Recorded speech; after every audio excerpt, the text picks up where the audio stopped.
बिस्मिल्लाहिर्रहमानिर्रहीम। अस्सलाम वालेकुम व्यूअर्स, हाशमी ऑर्गेनिक फार्मिंग में खुश आमदीद। दोस्तों, इंडिया की तरफ से छोड़ा गया पानी पाकिस्तान में दाखिल हो चुका है। इस वजह से फ्लड की सूरत हाल पैदा हो गई है और ये पानी हेड गंडा सिंह से होता हुआ मेलसी के हेड सैफन क्रॉस कर रहा है और हज़ारों एकड़ फसलें और मकान ज़ेर आ गए हैं और बहुत से लोग बेघर भी हो गए हैं। तो दोस्तों, आप इसको भारतीय दहशत गर्दी या फिर आबी जारहियत का नाम भी दे सकते हैं। तो वीवर्स, जिस तरह ये फ्लड फसलें और घर तबाह कर रहा है, तो इससे पाकिस्तान में दो मसले पैदा हो सकते हैं। एक तो खुराक की कमी का सामना, क्योंकि ज़राई अजनास का जितना नुकसान हुआ है, ज़ाहिरी बात है कि खुराक की कमी पैदा होगी।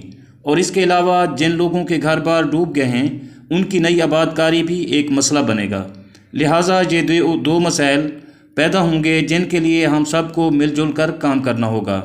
तो वीवर्स, ये पानी जो फ्लड का आ रहा है, ये बहावलपुर से होता हुआ उस शरीफ से और उस शरीफ से दरिया चनाब में आकर गिरेगा और फिर हेड पाइनाथ से होता हुआ दरिया सिंध में दाखिल होगा और अपना सफ़र समंदर की तरफ जारी रखेगा। बहरहाल दोस्तों, मेरी रिक्वेस्ट है कि बहावलपुर के जो लोग दरिया सतलुज के गिरदो नवाह में हैं, वो हिफाजती इक़दाम कर लें और हो सके तो बेट के इलाके को छोड़कर महफूज मकामात पर चले जाएं।